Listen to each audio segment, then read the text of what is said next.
Okay, we're live. Who wants to say the prayer?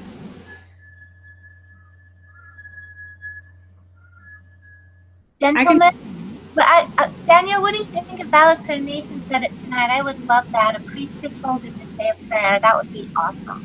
I can say it. Okay. Our dear kind Heavenly Father, we're so very grateful for this wonderful evening that was given to us. We're so very grateful for this opportunity that we have to gather together through Google Plus to, as a group, to discuss what we've learned in the article and to discuss our examples that we've made. Father, we ask you to please bless us with a better understanding of this subject and help us to better apply these principles of ethics in our lives. Father, we're so very grateful for all of thy many blessings, and we say these things in the name of thy Son, Jesus Christ. Amen. Thank you. Say something. You bet. Cool. So, what did you guys think of the article? I guess we're supposed to share our examples first, is what it says. So, do you guys want to do those? Sure. That's fine. Who I wants thought it to was go? silly that she said it in 25 words. I filled up 25 words so fast. I feel like it didn't even really give the proper detail for my example, but I hope it did. Can we do more than 25 words? Because I did way more. There's some confusion, by the way, guys. Like, I noticed on the instructions it says in 25 words, but on the quiz it says a minimum of 25 words. Oh, well, I could have done more then. Huh. Yeah, I did the same thing, Nathan, a couple weeks ago, and I'm like, dang it. I know, right? my explanation is like 2 sentences, and it should have been like 5. I know. I spent like 30 minutes trying to get it down to the 25 words, you know? It worked so hard. I'm like, oh, rat. I didn't get it down that far, but I did around that. Well done. So what did you put, Nathan, for your example? Okay, let's see. Let me pull it up. So I discussed the familiarity issue that was on there. I said I saw a lot of the familiarity issue on my mission. When a companionship focuses on an investigator, even though they are not progressing at all, because they have gotten really close and familiar with them. I guess the explanation behind that is like, when I was my mission president was really like emphasizing, really focus on the progressing ones, and if they're not progressing, doesn't mean you stop going to them. You kind of go to them every once in a while, but a lot of missionaries will keep going to them because they become friends with them, and they still got that hope, even though they're not doing any of the commitments. They still got that hope that they're going to do stuff, but they never end up doing it. Wow, that is interesting. Yeah, I think that's a really good point. Yeah, that is really good. I like it. Hello, I'm sorry. I got confused. You don't have to feel sorry, Jenny. We have somebody back you up because we're a team. It's amazing. Finally, I opened. It's much easier. I thought I have to do it through Google Plus, and I got so confused. But then finally, I went back to the video, and it was much easier to do it through YouTube. The point is, I have my window open, and every time I want to join you, they send me to the other window that I already created. So looks like I have to close it. But that's fine. That's fine. I'm here. Well, thanks for trying anyway, Jenny. We really appreciate it. No, but next time I have to do it, okay? Next time I'm going to do it. Yeah, you can do it next time. You got it. Okay, now I got it. You're good. Okay. And if not, Danielle or Alex will back you up because it won't be me. I will fail. I promise. No, that's fine. That's fine. So, Danielle, what was your example? So I was kind of thinking kind of the familiarity too, but in a different situation. So I was working, one of my first jobs, we were working, and I'd worked there for a couple months, and we started hiring new people. So when the people when we hired them, we had like these audition things where they would come and like sometimes they would share talent. They would have to like do like group song. It was like a group interview. And after that interview process, like our boss pulled all of us employees back and told us, like asked us basically like, do you like this person or do you not like this person? Like, do you know them or do you not know them? Like kind of thing. Because a lot of them, I was in high school, so a lot of them like we knew from high school, and stuff. And so like basically the people that we knew got moved on to like the final interview with the boss and everything, and the people that we like knew that either like we didn't like them or like we didn't know them, they didn't really move on unless they like really, really stood out. And so I just thought it was kind of interesting that like the people that we knew, and I feel like it's like that with a lot of jobs, but we kind of have a bias towards people that we know are like than people that we don't know at all. I would agree with that for sure. That was my example. Who else wants to share? Alex, are you with us at the moment? I'm here. Jenny, do you have your example you want to share? Oh yeah. Oh, I'm gonna post it here on the chatting section. Yeah, I found, usually I found bias when you prefer, have some preferences on people that you know, places that you know. So I choose the familiarity bias. This was a lady who started a business with a little experience. She recruited a relative to help in the business. And she had the idea that the relative will help more with the responsibilities in the restaurant. Also, when she opened the restaurant, a friend of her said that he preferred to go to other restaurants that he is used to eating. So sometimes those familiarity bias don't let you try other things. In this case, because the friends likes the restaurant, he couldn't help her, and she needed help when she started the business. Yeah, that's a good example, Jenny. Thank you.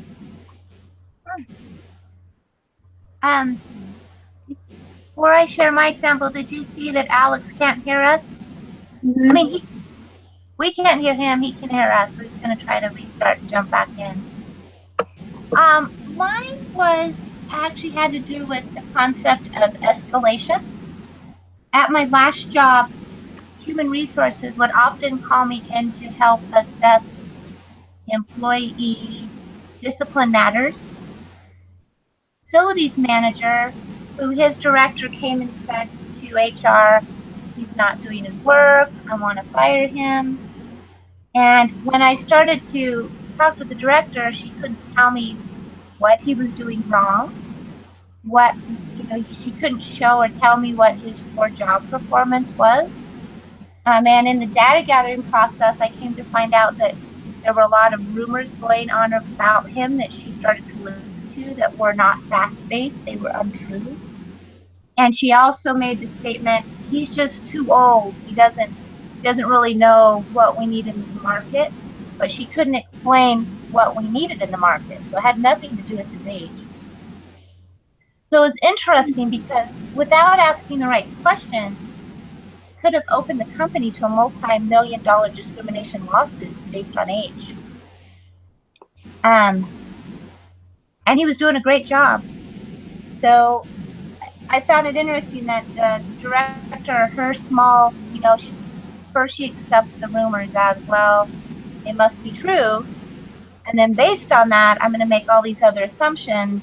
And then, in the text, it talks about there might be minor errors of judgment that escalate into corruption. In this case, it was minor errors of judgment that escalated into discrimination. Mm-hmm. So interesting. And she didn't even know what she was doing. It wasn't by design or on purpose. She just created a bias based on false information. Yeah. That's a good example too. So for the assignment, are we supposed to put an example or just a paragraph of what we talked about? No, so if you look at the instructions for this week, it has like some questions, and it has some like paragraphs to go over and like questions with those. If you guys want to pull it up here, I'll give you a link.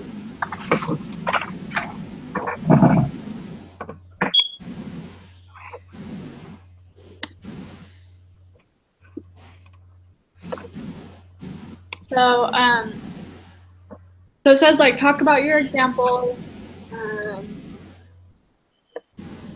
and I feel like they were all kind of outside of auditing. Yeah. And then it says how big of an issue is bias in everyday ethical situations. I was actually really surprised with the article, how it said like most of the mistakes are made from like unconscious bias. Yeah. And how it was like if you would take every mistake and think it was a deliberate corrupt decision, everybody would think all accountants are just full of crooks. But he was like, no, it's really just bias. And I was like, wow. The funny thing to me though was that like the article is very biased, especially since it was like written in 2002. I know this is kind of funny because like my bias is coming out because I am an accounting major and I like like I have to defend accountants.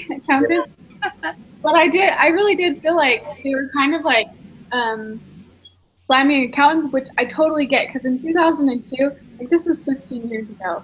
In 2002, it was like right when Enron happened and a bunch of like huge accounting scandals. It was like right after that. So that's kind of how the world like views accountants. But 15 years later, they've come up with like a bunch of new laws that actually like help with a lot of those bias factors, which was really interesting to me because like everything that they said, I was like, oh, but like that rule helps with this, like just because I've studied like auditing rules and stuff.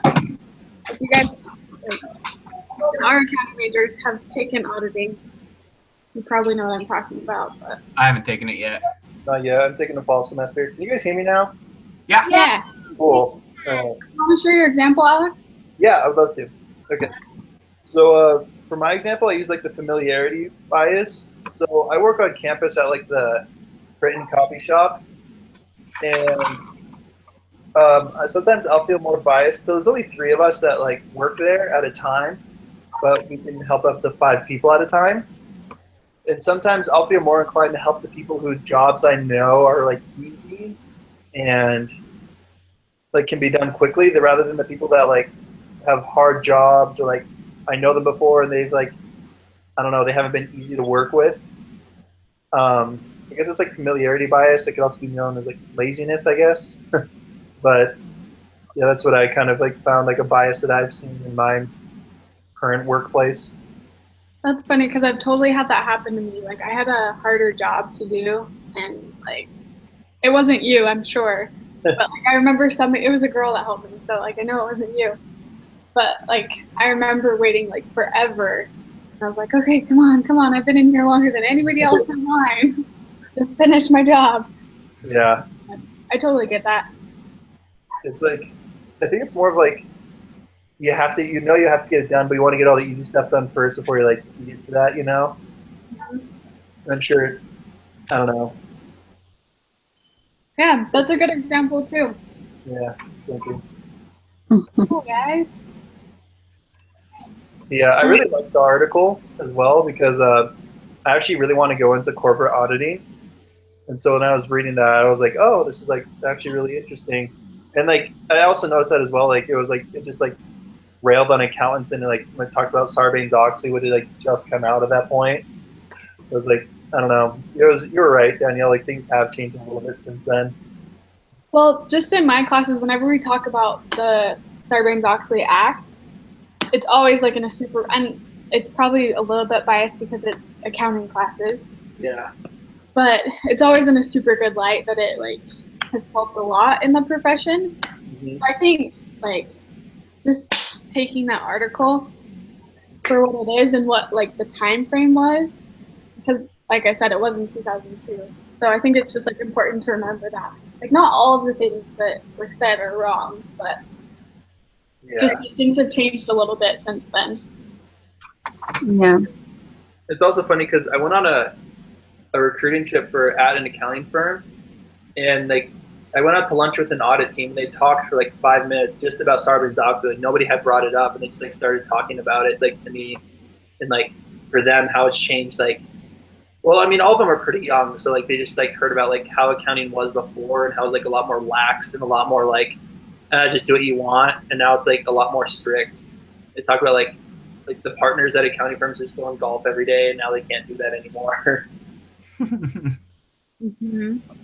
Yeah, there are tons of rules that like limit relationships that you have with like companies, like the companies that you audit. If you perform an audit, you can't have any sort of relationship where they're like wining and dining you, like taking you out to dinners all the time and giving you free stuff and like trying to make a good impression. Like you have to keep it very professional between them. So, like, they do have a lot of rules. Yeah.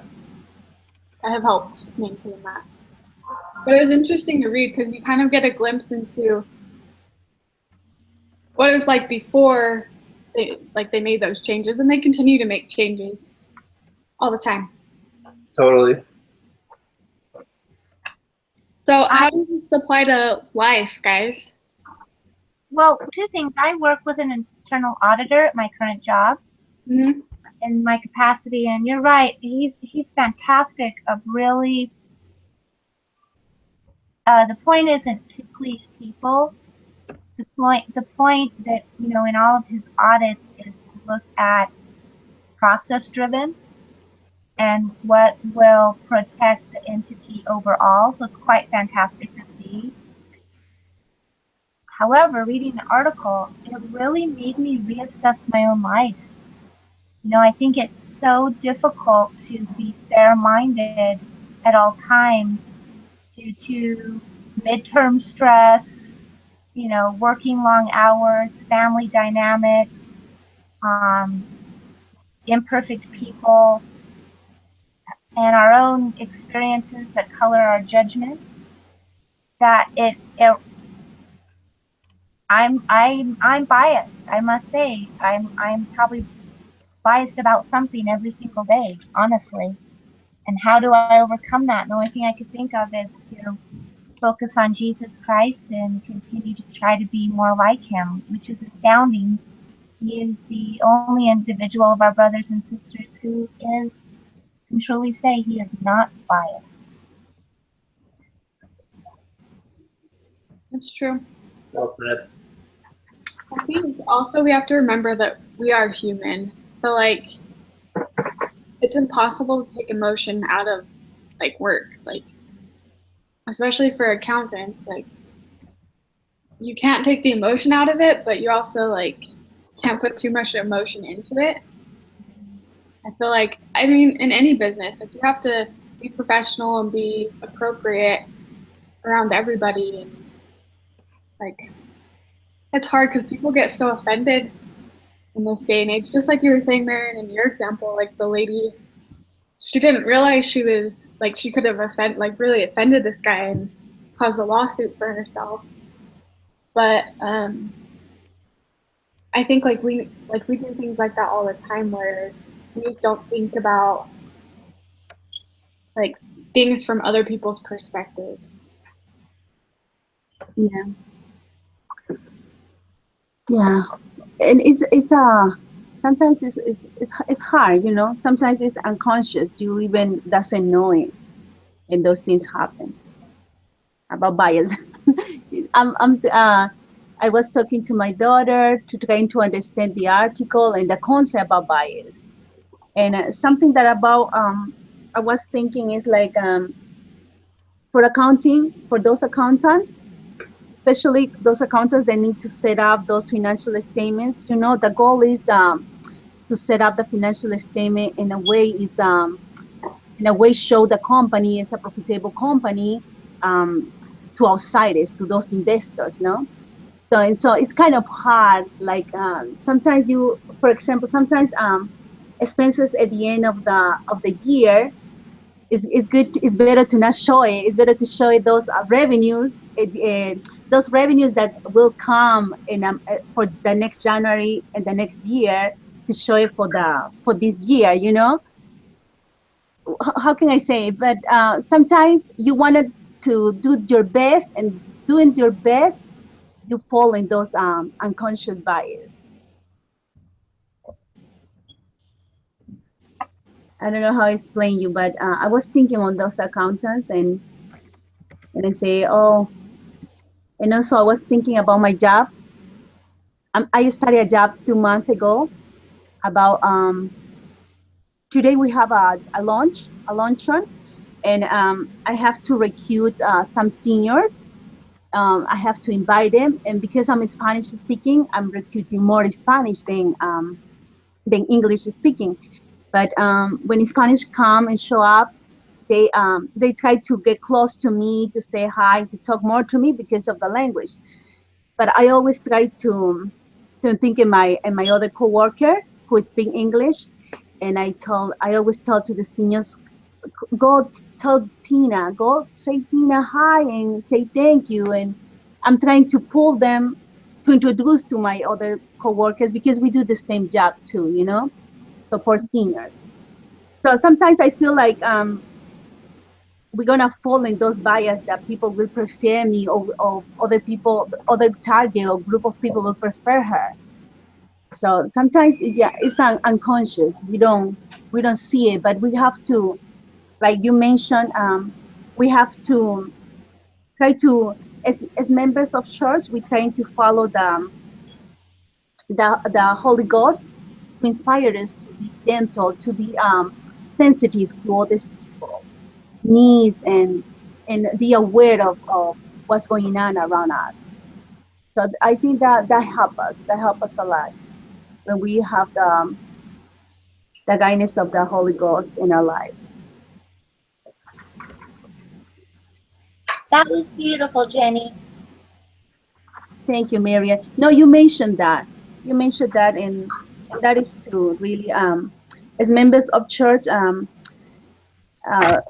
praying and being in constant communion with the Holy Ghost help us to see those things that sometimes we in a rush we cannot see it, because we wanted to succeed, because we wanted to make everything better in our job, in our life. We don't see it, and we make those little mistakes, bias. I'm learning about those bias that I didn't even know they were there. But yeah, you say it, we have it around us. We have it around us a lot. Yeah. Yeah, so maybe you think of like how how to say it? Like a lot of the times, just like you were saying, a lot of like the people when you go to recruit others, like the people that speak Spanish will come and talk to you. And I think a lot of the times it takes like a lot more effort. And just like we were talking about Christ, I think it takes a lot more effort to try and be like Christ, and to kind of, like you're saying, lean towards the Holy Ghost rather than following our natural man and doing whatever's easy for us. Well, that's another thing I admire you a lot for, Jenny, is I'm sure English and like learning it, like you've done such a great job, and I'm sure it's not easy for you, but I really admire how like hard you try to learn new things. And I'm sure you spend way more time than us that like speak English as our first language. I think it's really amazing that like you're so willing to spend the time and do the work as well. Thank you, Daniel. And I also learned a lot from you guys and your patience. Really, I appreciate it. You're awesome, Jenny. Thank you, Daniel. But let's not falling on bias. Oh, I love all of you guys. You guys are awesome. You guys are all awesome. What else is new? Okay, so let's move on and talk about some more questions. So I'll ask this one. This is like what she quoted, so I'll just read the quote. It says, the title of this unit is ethics, but according to the article you just read, at least in the case of the auditors, teaching auditors about ethics will not have an impact on bias. The author suggests education that helps auditors understand the unconscious errors they make and the reasons they make them. For business students and others who will not be auditors, what kind of education, if any, would help future business professionals avoid bias? Did you guys catch that?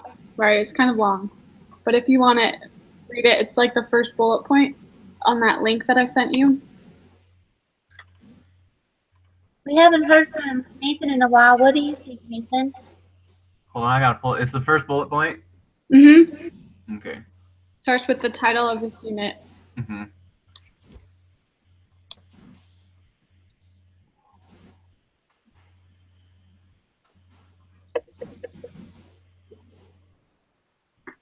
What he pointed out in the article was just like the knowledge that they need is that they do make these decisions and they need to know why they make these decisions in the biased way. He did say, because then there was that example he gave that was like, even if they know, or like he had those two auditors or the two accountants that were trying to decide the value of a company and going from one perspective to a different one. And he said, okay, specifically try not to be biased, and they were still biased. And so even with that knowledge, it is kind of pointless when you've already been in that setting. So the biggest thing is kind of just setting up rules that will eliminate the bias, but that's just so hard. Yeah, I feel like no matter what you do, there's going to be a little bit of bias in everything. Mm-hmm. Especially since, the clients pay the firm to do the audit on themselves. You lose a client if you tell them something they don't want to hear, kind of thing. And so you want to keep that relationship good so that you're still getting money. And so it creates that inefficiency in that aspect, I guess. Well, something interesting, just kind of that I was thinking about as we were reading the article, that you guys might want to just like know for more information. When it's kind of funny, it talked about how auditors like are more inclined to give clients like a good opinion, is what they're called. When you like audit a company, you send out an opinion, and most of the time, like everyone gets a good opinion, because usually if you don't, the people aren't going to pay you for a bad opinion. So I think that might I don't know if that creates more bias around the idea that auditors are like only giving good opinions because they're working for the company, or if it's because, I don't know how to explain that. Does that make sense though? Yes, Daniel, that makes sense. At some point, yes, everybody wants to hear good news. If you have a new business, oh, that's good news about your business, how you can make your business more profitable. Yes, but there is something that he wants us, the author wants us, the auditors to know that there are bias. Mm-hmm. There are unconscious bias. But how we can avoid those bias is, he say ethics will not help. But now that we're learning, or I learned that ethics help. We need to have our ethics. We need to have our own standards. accountants, auditors, all professionals, all people have to have their own standards, good standards, you know? So how to avoid those bias is kind of hard sometimes, but it's good to be neutral.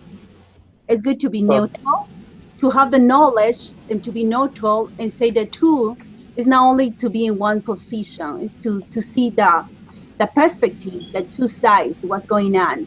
Okay, you know? Yeah, I think that's an awesome comment, Jenny. I think you're totally right in saying, like just like you said, the quote says, teaching auditors about ethics will not have an impact on bias. But I think you're totally right that it has a huge impact on bias because if we are being honest with ourselves and like using our ethical values, then we aren't like going towards whatever bias we have. Yes, you explained it better, Danielle. No, yes, that is what we learned. That's what BYU teaches, you know? Uh-huh. Yeah. That's one of the reasons I love BYU Idaho. I think the author is missing a critical point. Because, you know, am I reading this wrong? They say that teaching about ethics is not the key. It's education about unconscious errors is the key. They're both keys. They're not mutually exclusive. But in addition to that, wouldn't the answer be training auditors how to message to the clients the importance of what they're doing and why? For example, I'm going to tell you how an audit works. Let me tell you some of the findings that may seem negative, but let's hope you don't have those. But if you do, wait, it's really important we fix this so that, for example, your bottom line reads, stays solvent, that your investors know that you're continually looking for improvements. Auditors know how to positive message. I don't know if they do that in the classes, but maybe that's one of the tools. So it's kind of confusing because then you'd have to go into everything that auditor does. But you're right, Marian. Like that's exactly what they do. They send a letter that says, okay, this is what we do. Like this is an audit. This is what we like. This is our responsibility. This is your responsibility as a company. And like we'll make an opinion after we do the certain things that we're required to do. And then you have a chance to go back and fix any problems that we find before we issue an opinion. And that way, like, they have a chance to fix their errors. But it's like, it's not possible to find every single thing wrong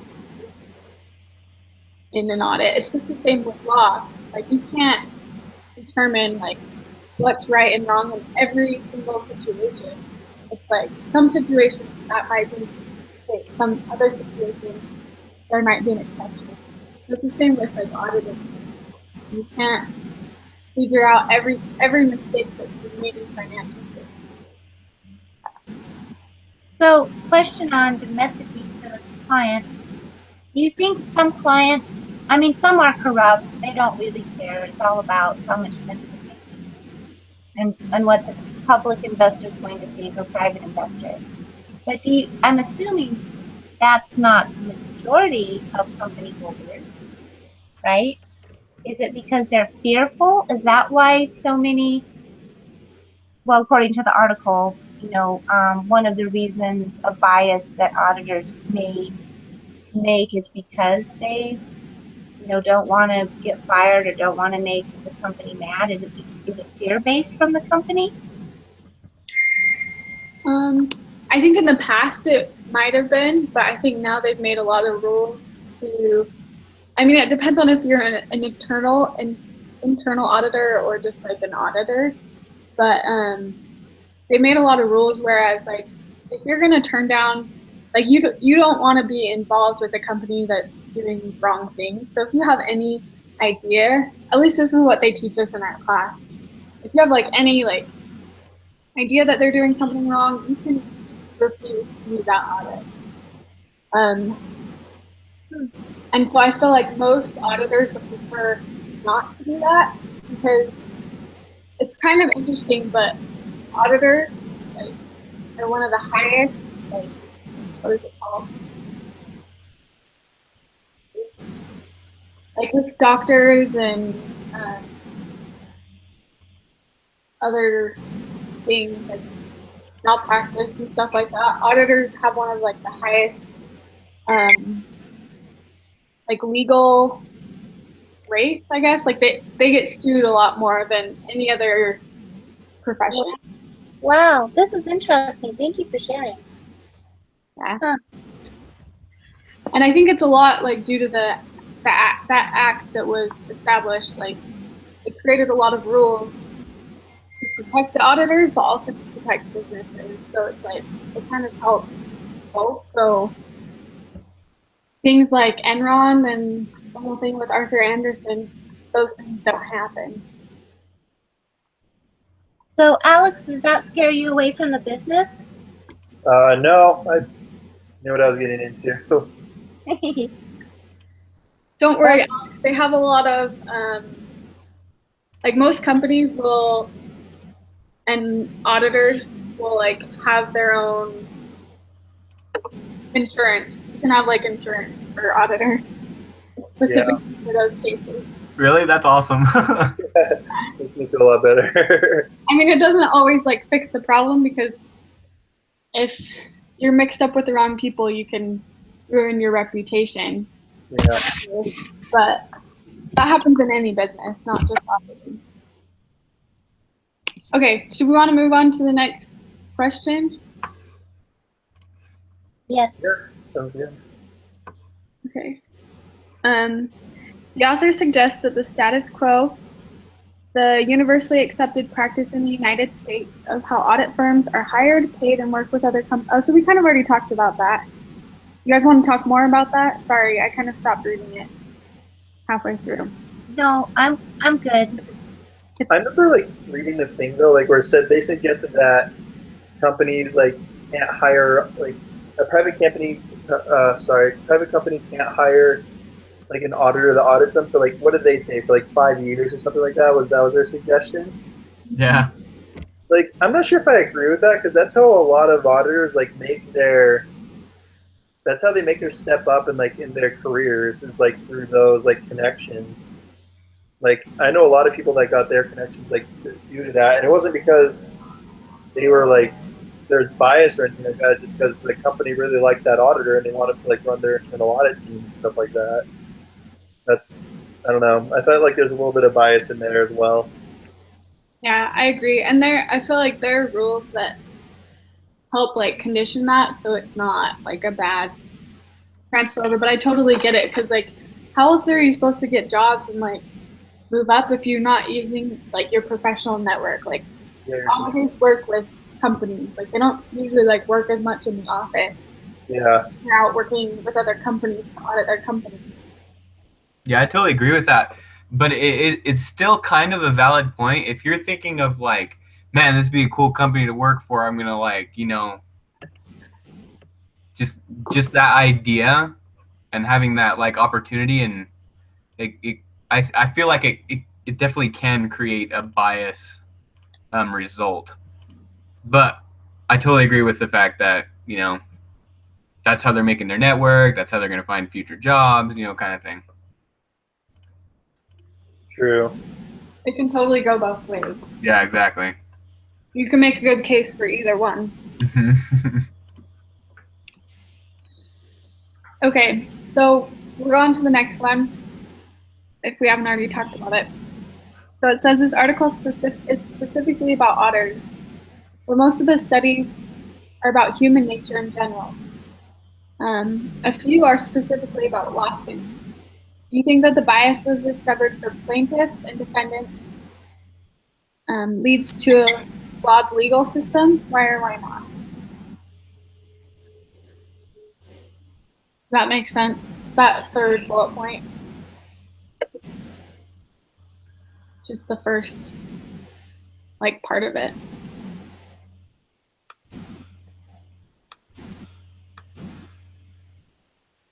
I think it's difficult because, you know, lawyers are trying to create this character for their either the defendant or the plaintiff, like trying to sell the character of this person or who they are. They're trying to get the jury to like them, and that familiarity that could turn into bias. I think is they try to manipulate the jury in that regard. I think they, as well as like, okay, here's the evidence, this is what it actually is, kind of thing. So that doesn't help. Of course, it's a flawed system. We just talked about we're all people, we're inhuman, and also, yeah, it's a flawed system. But it's the best system there is, and many. So we work with it as best we can, and I guess the more honorable and honest and righteous we be, the more we'll be inspired to be making, righteous decisions. Yeah. That's the part I'm concerned about. The righteous decision making by our judges and attorneys. That's the thing I'm most concerned about. Have you guys ever watched, so this is kind of like weird, but random thought, but have you guys watched, there's a thing on Netflix, it's called The People versus O.J. Simpson. Oh, I've heard of it, but I haven't seen it. It's like really interesting because you can kind of see that there are a lot of bias in like the jury and in the just in the whole situation. It's all like it's a really interesting like it takes you all the way through like the whole process from beginning to end. So you can see like all the court, like the process in the court, and just kind of the background behind both sides. But it's interesting to see like the jury even has like a huge bias because that's what the people kind of created. Like they hung up, like they redecorated all of O.J. Simpson's house to kind of help him fit in with the bias of the people. Like he had a lot of pictures of like white people in his house, even though he was a black man. He had a lot of friends that were white, and they kind of wanted to play it more towards a different community, and so they put a lot of different pictures up, and so it's just interesting to see how they play towards that bias and how the jury totally voted on that bias, even though some of them totally believe that O.J. Simpson committed the crime. So it's just interesting if you guys want a good example of that. Is that on Netflix? It is. Check it out.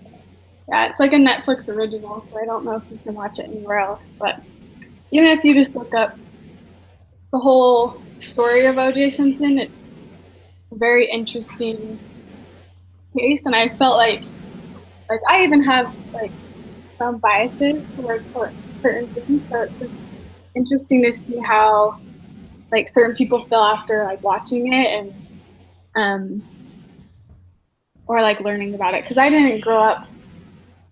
Like, I don't remember that when I was younger, but it was interesting to learn about it. Sorry, that was a random tangent. No, I'm glad you gave me a cliff notes because I will definitely not watch that.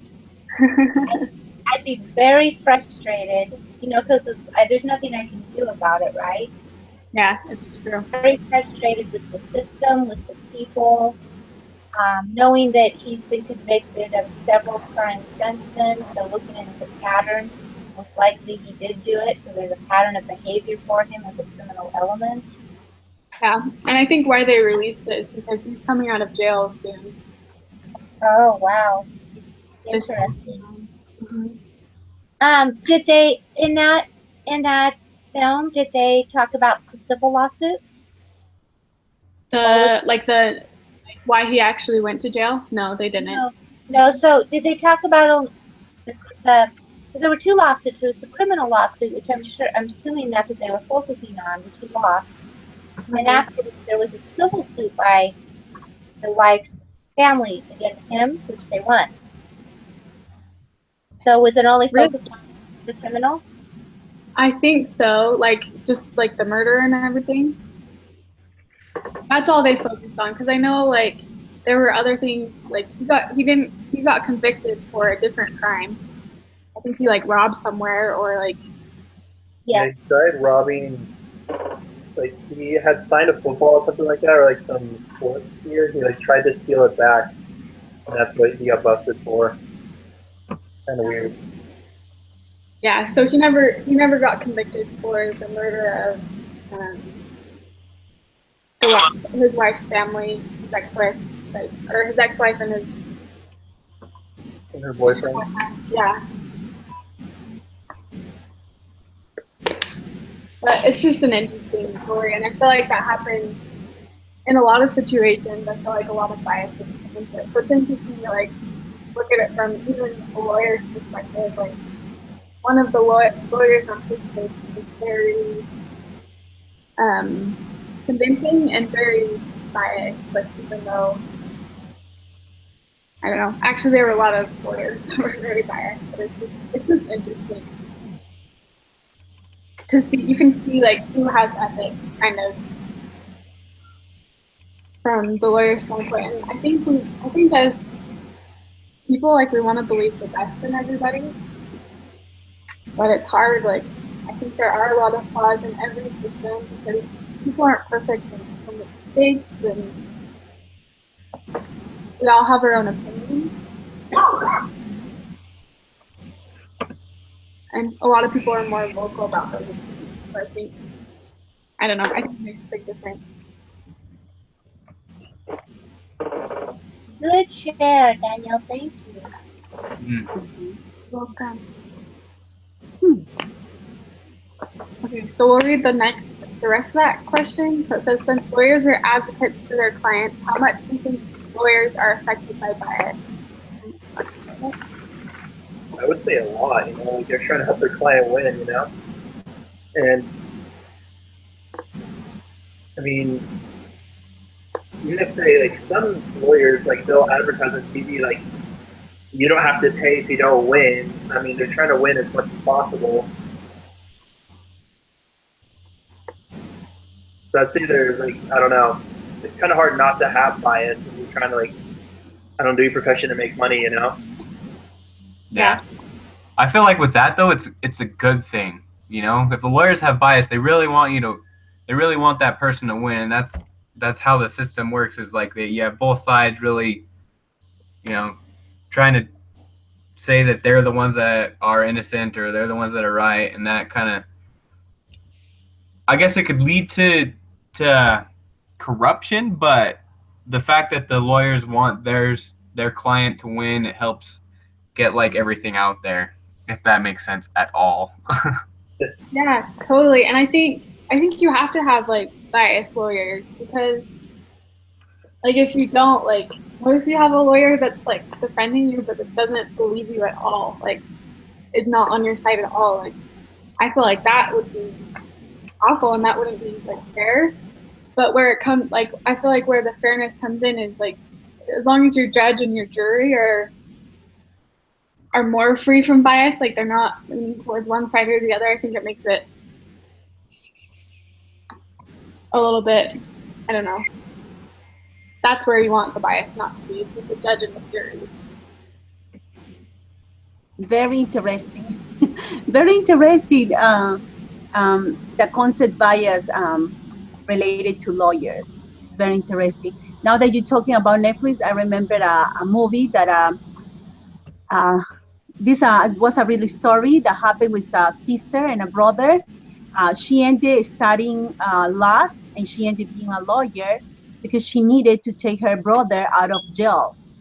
And in that case, she did all the impossible to demonstrate that her brother was innocent, and he came out from jail. And yes, that's true. The bias that you're talking about, the bias, the preference that the lawyer has to have for our clients is very important. That way the case is more intense, more deeply, and the concentration is more powerful, because if the lawyer doesn't have the bias, the preference on you, on your case, he's not going to win your case. He's not going to do all the necessary so you can win the case. Sure. Yeah, very interesting. I didn't see it this way, but yeah, look. Yeah. Looks Kind of like very advantage to have that bias on the side of the lawyer. Yeah. Yeah. That's what I was just gonna say. Like, just that it's interesting. We've been talking this whole time about how like bias isn't a good thing, but this is a case where it is a good thing. Can you think of any other situations where bias can be a good thing? Bias for the teaching of Jesus Christ and His church. Mm-hmm. I feel you like definitely feel that as a missionary. Like, I talk to so many people that belong to different churches, and like, I totally appreciate their opinions and everything, but I just feel so biased about my religion, you know? Yeah, I think it's beautiful to share experiences and knowledge and belief systems. I mean, I grew up in Los Angeles, so that's what I love. But I still cherish and value, always, without a doubt, know that this is the only complete, true, and living church on the earth. And I'm delighted to say I'm very biased on that point.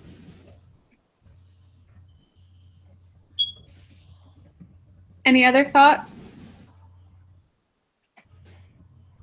Other ways where bias can be good? I'm biased toward my church. I like that. I love it. I think another thing, I feel like we're very biased towards our like family and our children, like especially our children. Like, I think that's an important bias to have is you're gonna always stand up for your child. I mean, you're still gonna want to teach them right from wrong and not like support their wrongdoings, but I feel like you always are cheering them on and you're always wanting them to do the best that they can.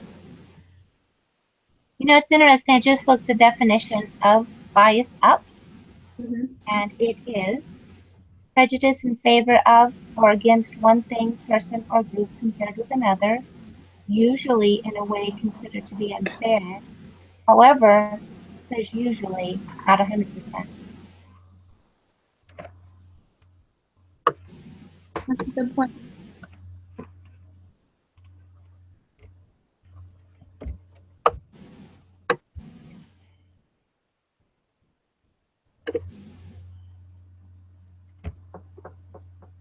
So what are some other places, maybe good or bad, where you see bias? I think I see bias like, I don't know, I guess like at our school, kind of like, I guess what I've kind of seen, especially as I've taken like business classes and stuff like that, is that there's a little, like everyone like is kind of biased towards the school that they attend, right?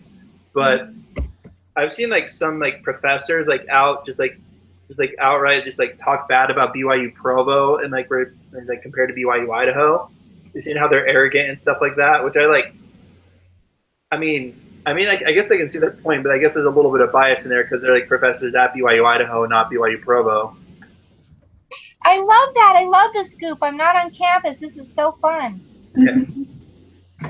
I think that's totally true, and I definitely agree with that. I don't think that's a great bias. I think, especially being like our sister school, like we should totally support that. Yeah, totally.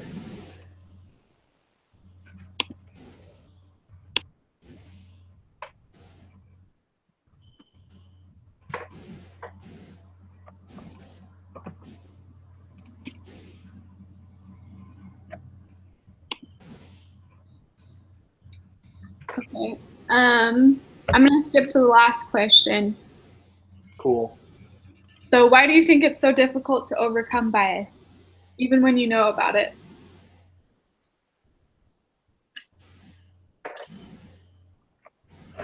I think it's like with bias, you have a relationship with someone, and in order to get rid of that bias, you have to destroy that relationship or make it feel like it's not there, you know? And so I feel like that's one of the reasons why it's so hard.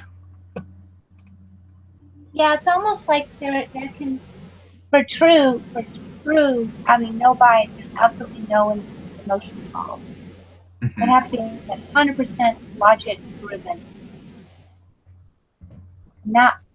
I think it Yeah, I think it, like you said, Marion, it's impossible to take you out of it. Like, because of the way, like, especially like being LDS, I think we have a lot of different biases towards certain things.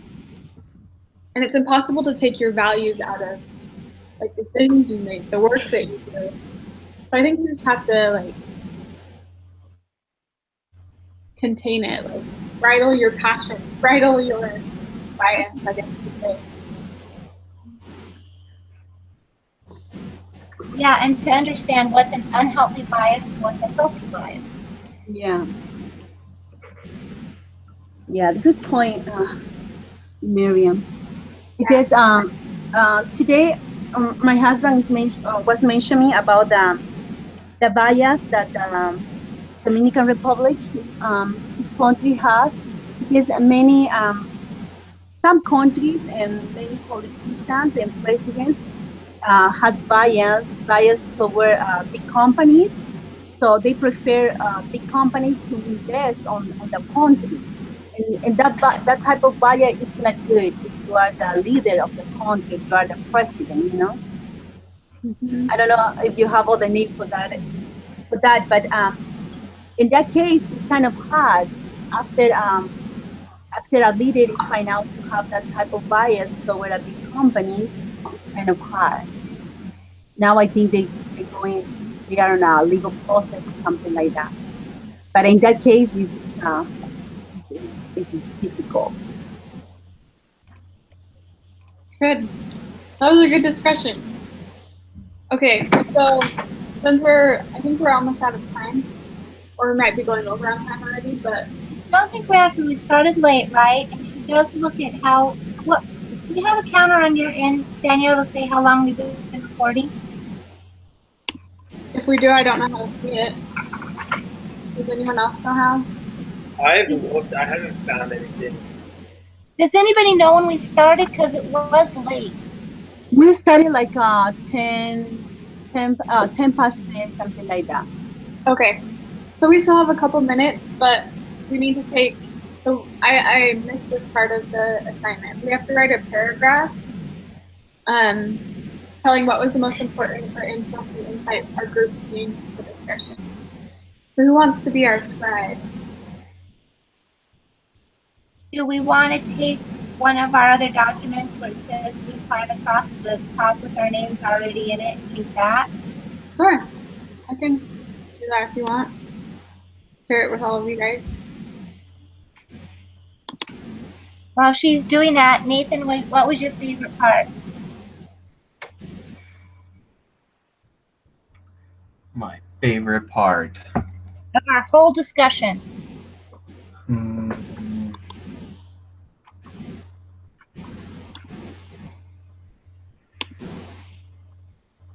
My favorite part is the bias, the lawyers, the bias from the lawyers. Okay, Jenny's voted.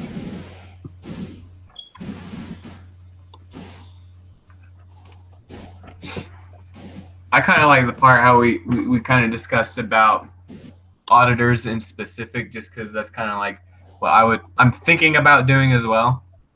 So that was really interesting for me.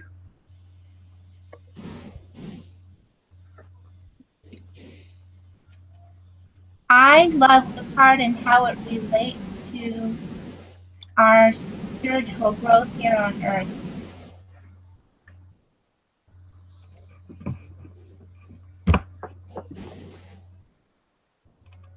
I really like the part, kind of like what Nathan said, like just referring specifically to our like the career that like I want to go into, and also like I like the gospel application that we had today. It seems like it was a lot more spiritual today than it has been on other days. Not to say it's not spiritual, but just like there's been a lot more gospel application. Mm-hmm. Yeah, that one is great. Yeah.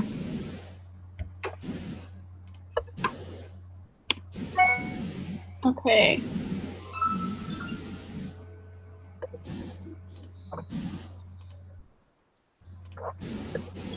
Thank Yeah, you. I liked that we talked about like I don't know something that was an insight to me is that there are good biases and there are things that are good to be biased for. Kind of like Jenny was saying about the lawyers. Like I liked that part. I thought it was interesting. I haven't thought about that before. That bias could be a good thing in some cases.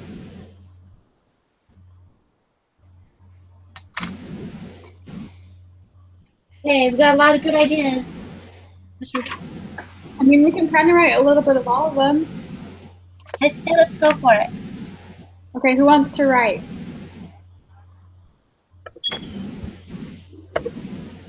Anybody? I don't mind. I'm just gonna put this discussion based on the article. Cool.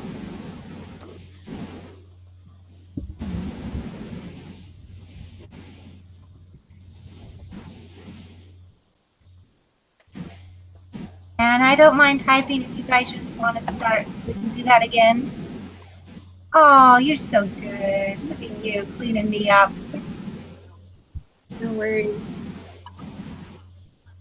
Yeah, if you want to type, that'd be awesome. Just start and I will type and you guys can clean it up when we're done. So Jenny talked about she really liked the lawyers. Tell me what you liked about the lawyers, Jenny, or somebody else.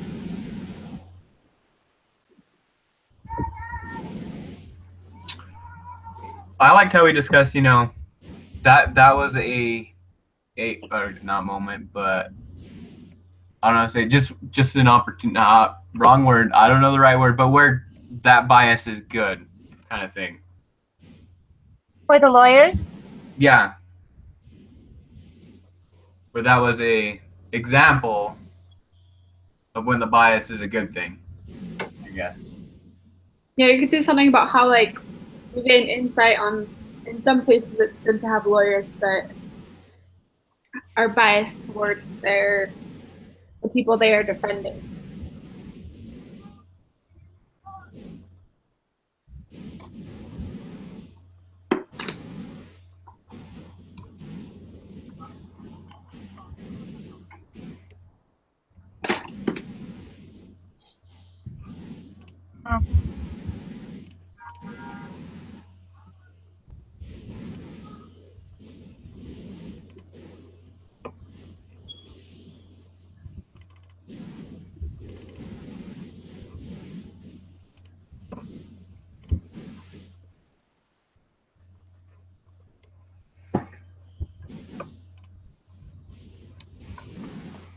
Okay.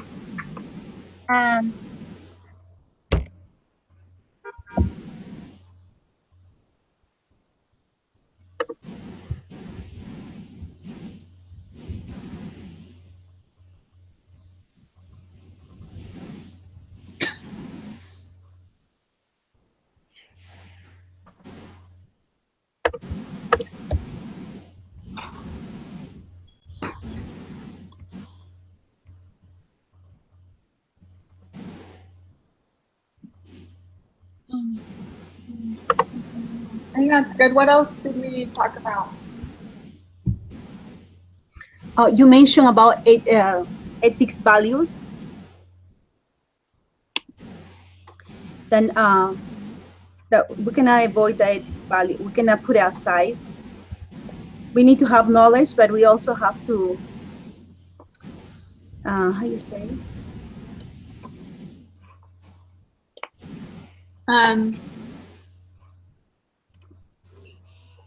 We can't. We need to have the knowledge about those unconscious bias, those errors. We need to have the knowledge, but that will help us. But also will help us to live according to our standards. And you mentioned about ethic values. That's a good one. So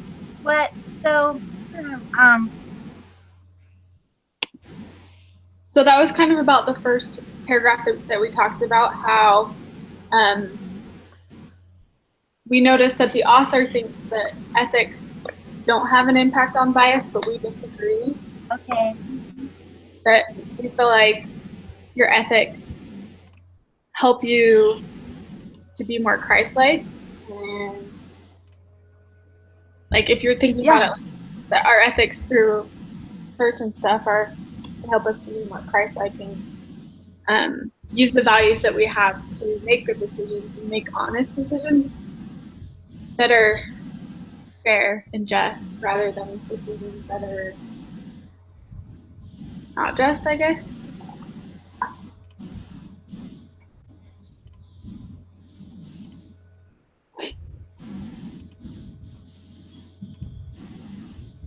Can someone please plug in that quote from that question? Mm-hmm. Um, Yeah, do you just want me to copy and paste it in? right after where I'm typing.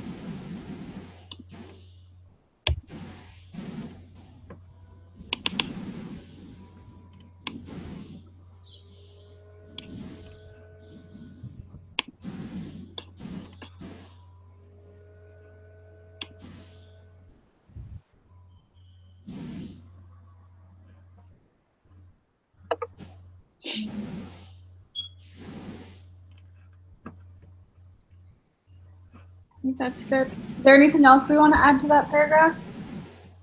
We talked about you were saying having ethics and values is right. Oh, you know what you put in there? What is our BYUI model? Teaching with the small L? What is that? I can't remember. Part of the mission statement. Leading with the small L. Is that what it is? It's about leader with a small L. Well, being a leader with a small L. Yeah, I'm gonna look it up really quick. It was in quite a few of my classes, but shameful, I can't remember. Anyway, it ties right into our whole learning, right? At BYUI, we can pull up that mission statement. Leadership with a small L.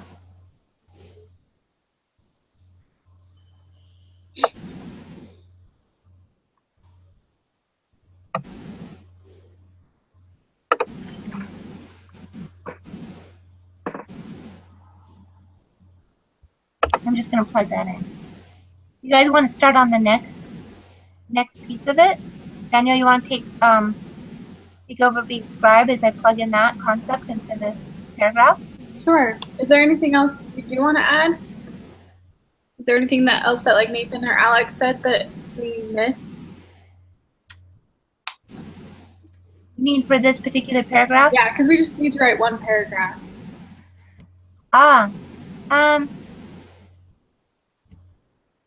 See, it's there's this article called Leadership with a Small L by President Andy Clark. Oh yeah. I like him.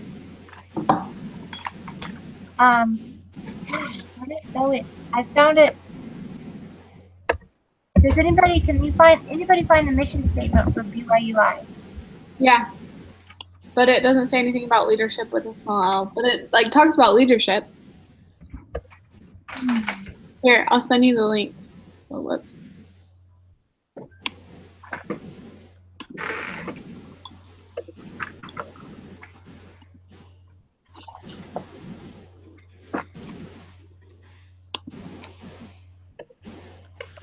Just talks about developing leaders.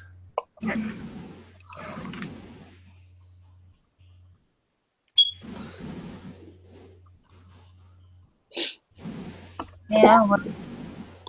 You could say. Here, I got it. I think I got it. You guys are good. Back to the job. Okay.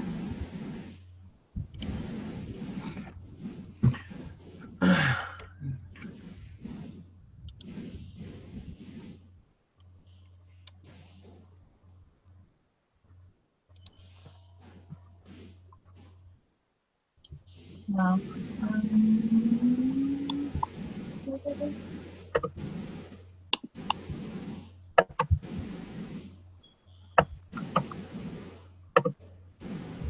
And now can you fix that italicized part for me? Yep. And I'll continue on.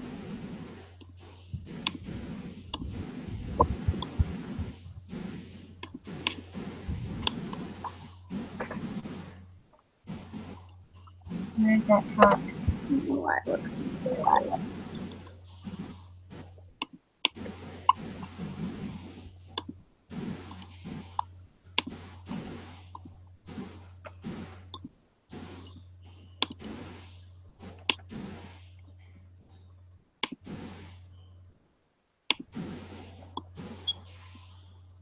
I'm trying to pull a quote from this talk, but I'm looking for it.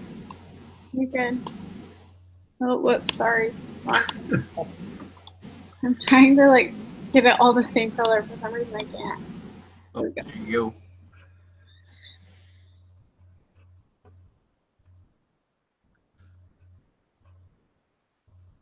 Maybe I'll do it.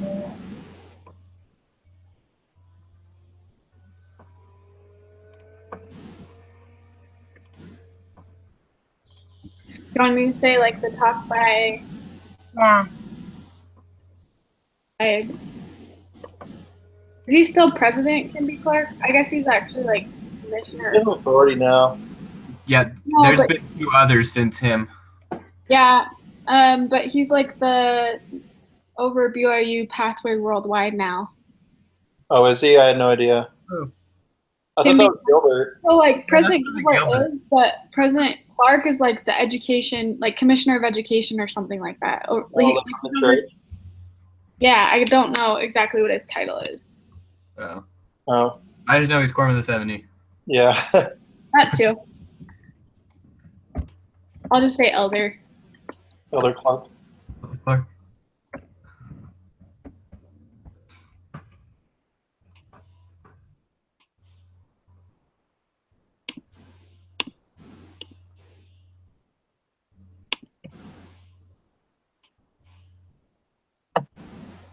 So how did he explain the leadership with a small L? What did that mean? So, I know that's what I'm trying to capitalize. What it happens is it's leading by example. So obviously being obedient and faithful and following the commandments, leading with vision, and then leading with love. So, from what I can remember in studying out the topic, obviously Jesus Christ is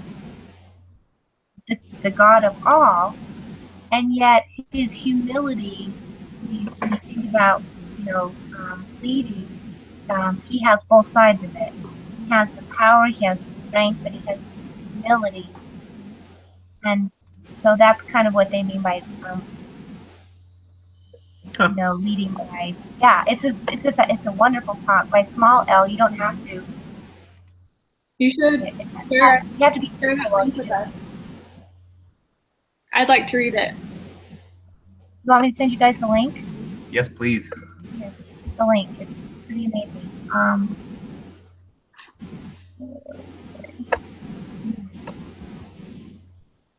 There's the link. You guys can help me pull a few things out of it. I think it'd be pretty cool. I think our paragraph is pretty good where it's at, but I definitely want to read through the talk too. I think it's a good one. I always President Clark. Well, he is quite amazing because he leads with kindness and with love, and obviously, I guess if I think about it in our discussion, we may have times where we're going to have to stand up and say against corruption or those that, and be strong, right? But at the same time, be humble. And those are very, very hard things to do for me to do all at the same time. I think that takes a lot of ethics too, like just being able to stand up and like, I feel like a lot of the world is like drifting towards what's not right. And it's becoming more and more acceptable to do what's not right. So I think we need to stand up and, like you said, be leaders with an L and not prideful in that or Oh, that's self-righteous. Yeah. Let me just put down the 3 concepts.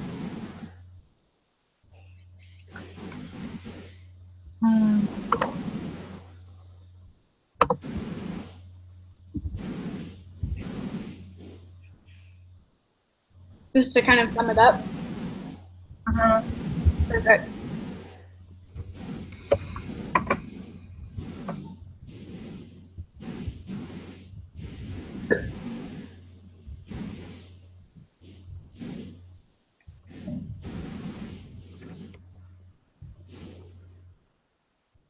Is this true? I don't know if this is true. What are you gonna write? I don't know yet. Isn't bias about... Isn't it really about choosing the right? Well, by ethics is about choosing what's right. I don't know that bias. We talked about bias can be healthy or it can be unhealthy. It's true, but it's not necessarily like considering the definition that you gave. I don't know that bias is what's right. I think bias is something that we have that leads us to make different decisions. I agree with that. So I don't think it is like something. I think bias, like the bias we have, could be something. Does that make sense? Mm-hmm. I'll try to put that down.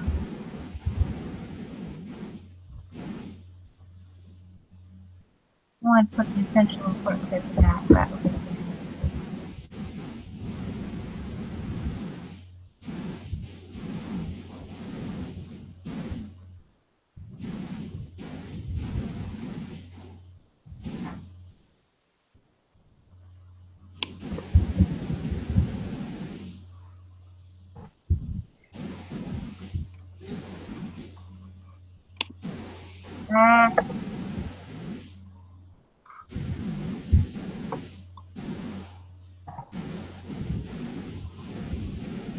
true? Yeah. Yeah, I think it looks good. Okay. No, I like that. That's a good last sentence. Yay! Thanks, guys. That was fun. That was a good one. Thanks for writing, Marion. Yeah, I appreciate it. Hmm. You did a Thanks really for good job. editing. Ah, well, it was all you guys. You were there cleaning me up or making sure I was on the right track. That's nice, girls. You always help a lot on writing those things. Okay. Oh, sorry. That's okay. So, I think we're supposed to, as a group, and I don't know if you guys want to do this next week, after our assignment, talk about the final and all the applications we're learning Yeah. for that hypothetical problem. Yeah, that can be very helpful. Yeah, let's do that. Let's try and everyone read like the preparing for the final paragraph thing. Okay. And then the next week we have another case due, right? Yeah, I'm going to do the case again. I just want to thank you all for pulling me through that because we got a whole 50 points that's pretty exciting. Yeah, great job, guys. Oh, and so when we do write our next case, we don't have to do an amicus brief. Yeah. I'm so excited. Oh, because it's the second one. Yeah. I asked her about that, and so I'm glad I did because like she put an email up for everybody, and I was like, oh, cool, we don't have to do the second time. Thank you. Thank you for asking. Cool. Okay, any other things you guys need? That's it. And Danielle, are you gonna put in the link and send it in then? I will. Hey, Jenny, you're up next week, right? You're gonna invite. Totally. Now I will do it fine. Benny's gonna send us the link next time. Yes. Thank you Same so much, time. Katie. All right, see you guys next week. All right, take care. Bye. Bye-bye. We'll see Good ya. night, guys.